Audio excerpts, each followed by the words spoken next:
We have apologies from the Deputy Mayor and an apology from Councillor Bizet, who has had to rush away on tourism business.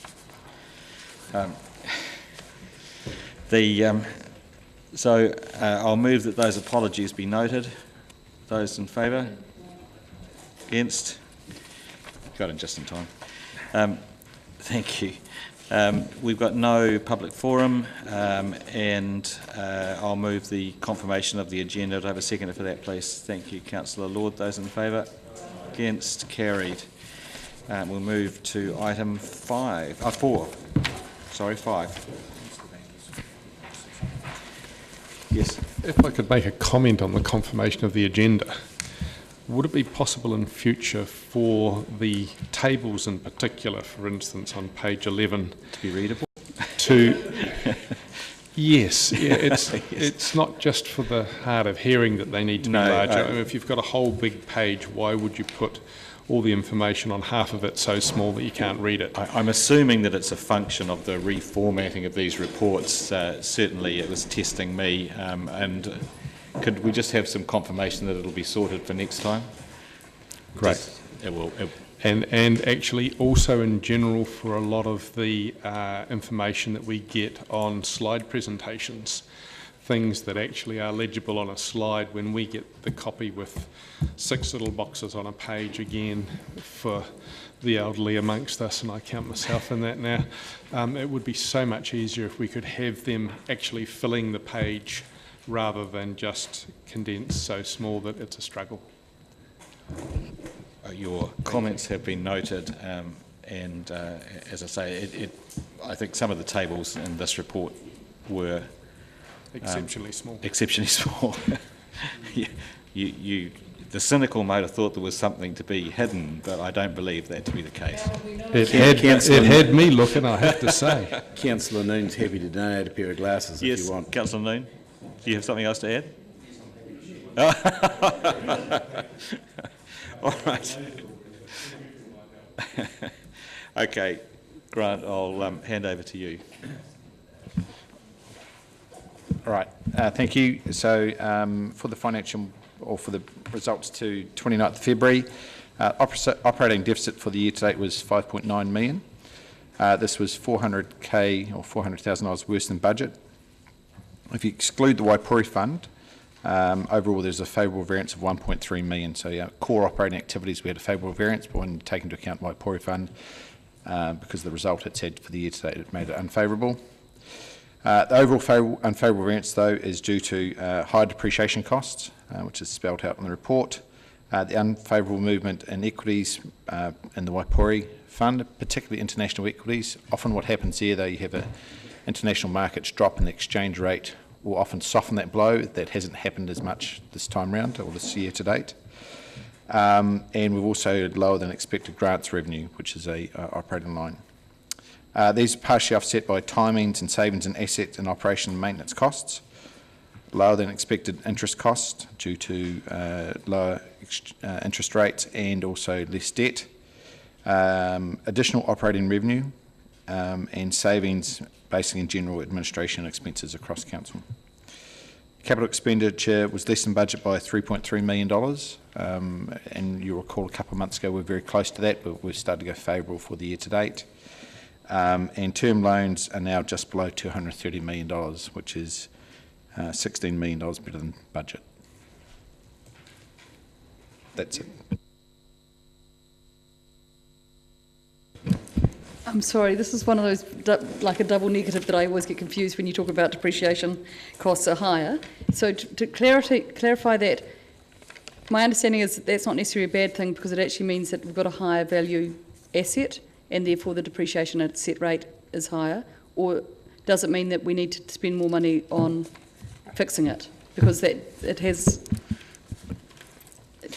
So the reason depreciation is higher in this particular instance is, or it's a couple of reasons. The main one being is that we've split out the building costs into greater detail, and you can depreciate the different components at a different rate. So that has meant that when you've done that component, it means that our depreciation costs overall are higher, which will mean longer term, yes, we will need to spend more on capital expenditure in that type of activity. It doesn't mean that they're actually in better state, or that they're worth more. Not in this particular instance. Thank you. Councillor Vanders? I note with pleasure on page 23 of 52 that the General Administration budgets has got a favourable variance of almost $500,000. And it simply says that this favourable variance reflected savings across a number of departments. That's really good news. Could you expand a little bit on how that was achieved and which departments have done it? It's not often that we get general admin expenses coming down significantly. That's a comment I'll, the other end of the table answer. Yeah, thanks, Grant. Primarily why we've made that very generic comment is that it's lots of little variances across lots of departments. So there's no one particular department that it's reflected in. It's just so it could be 20 grand here, 30 grand here, 50 grand here. So there's no one particular thing. And is it down to an overall management culture change, do you think, that we've been able to achieve this when everything else seems to be going up? Some of it will be related to, say, for example, postage. So you find over time postage gets less as we do more electronic delivery of stuff. So that's certainly one area where we see savings. Great, okay, thank you very much for that. I've got a few other questions, shall I go with them now? On page 12, if you've got your glasses there, there's short-term investments of 5 odd million as at 29 February, nothing prior. Just wondering if the short-term investments is something new or if it's just something that pops up from time to time? That's short-term investments from the Waipori Fund, so that will change over time depending on where the portfolio is at and whether it meets the criteria for a short-term investment versus a long-term investment. Okay, so yep, that's fine. And on the next page, this is page 13, sale of assets. There's something seems to be sold for about 4.8 million or some things. Can someone give a bit of background on what we've sold for? Yes, $5 million? so there's a number of properties that have been sold. There's obviously the Caledonian bowling out South Dunedin, bowling club, and also Logan Park. Sorry, not Logan Park. We weren't supposed to tell people that. You never loved it anyway. Oh no, I can just see this being on the front page of the paper tomorrow. Yeah, right. So not Logan Park. The property that we sold to the Polytech beside Logan Park. Thank you very much for that. So that and the Caledonian make up the chunk of the 5 mil. That's the vast majority of it. Great. Thank you very much.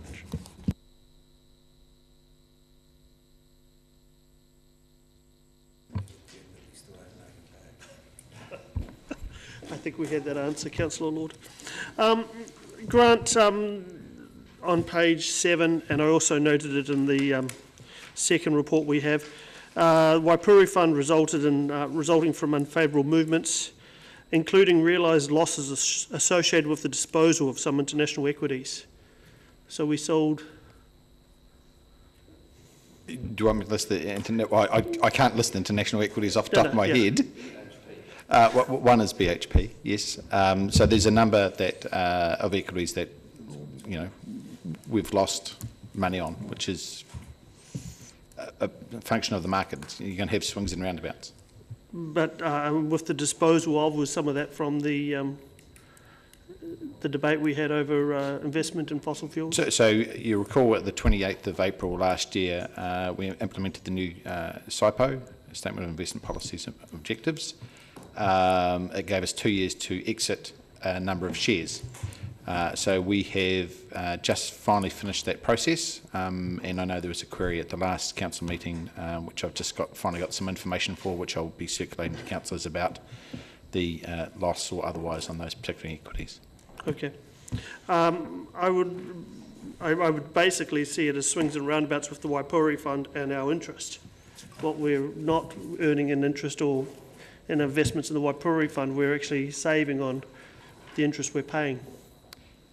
Well, no, it's not quite swings and roundabouts because our equity portfolio, our Waipori Fund, is a combination of fixed interest and equities. So yes, you're right. You could say that for your interest portion, if the rates drop there, we should see a corresponding decrease in our interest costs. But it's not a one-to-one match.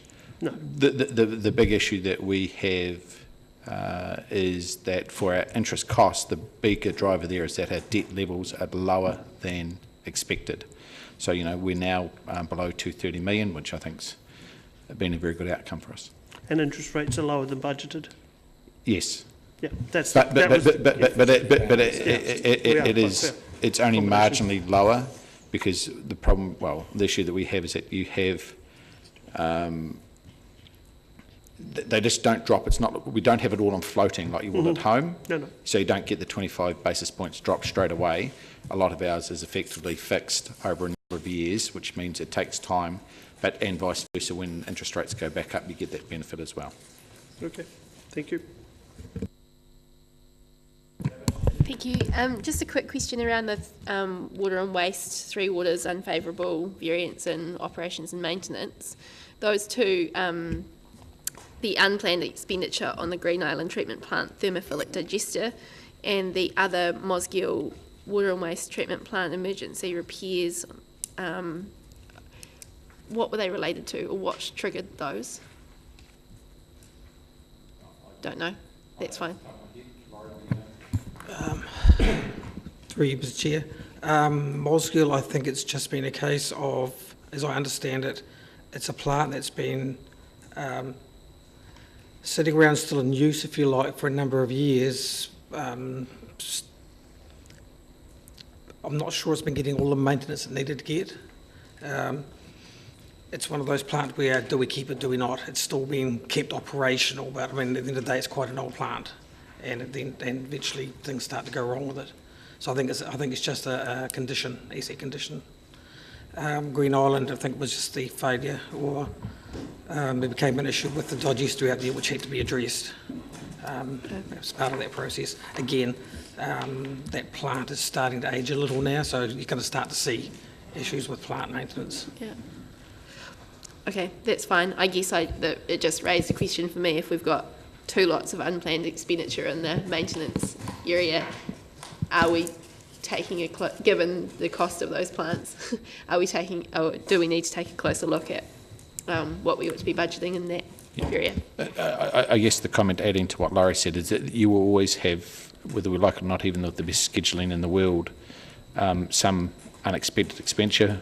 Machinery does break down, and unfortunately, particularly when it's large plants like that, it is expensive. So.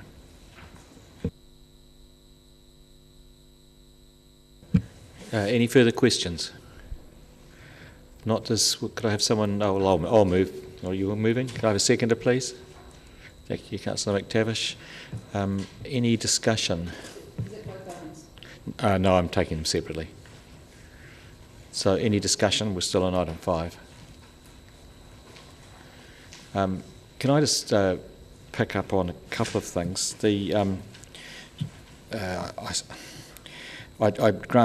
just tried to look through on page 7 the unders and overs that were essentially timing, and it's very difficult to do, but in a very rough order, it seemed to me that if you factored those back into the operating situation, that we're probably about on par with budget. Would that be a fair, excluding the impact of Waipori? Gavin might be best to answer this one, actually. Well, obviously, the two big things they're going to hit us this year is obviously the additional depreciation on the buildings. Yep. So that could be plus or minus in terms of the overall. But that's not timing. That's a given. No, that's definitely a permanent, and obviously partially offset by the debt position, and obviously the impact that's having on the interest rate, on the interest expense. Sorry. So, if we ended up being on budget by the end of the year, then that's probably not a bad result given those two items, particularly the depreciation. Yeah. I think the intention. I mean, the problem we'll have is obviously there's maybe some items that are budgeted to occur between now and the end of the year that may or may not occur. For example, there's the money, the contribution towards the cricket lights that was budgeted, I think, in June. So again, the likelihood of that happening is zero. So therefore, that will obviously impact the year-end result. Right. Okay.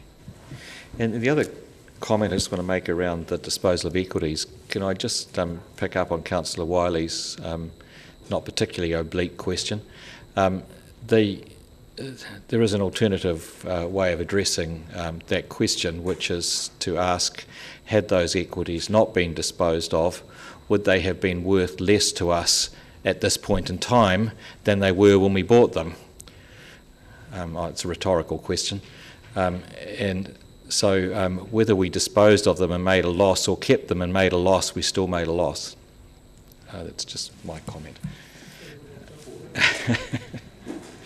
All right. Is there any other discussion?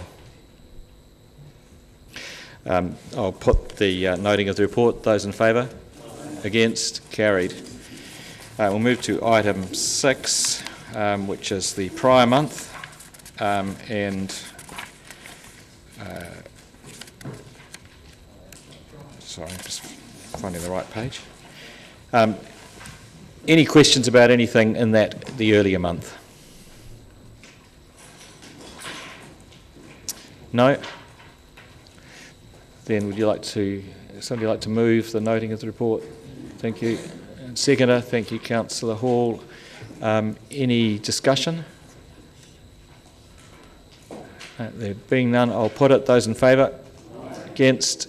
Carried. Any matters for the chair? No? Very good. Excellent. 2:15. Still some day left.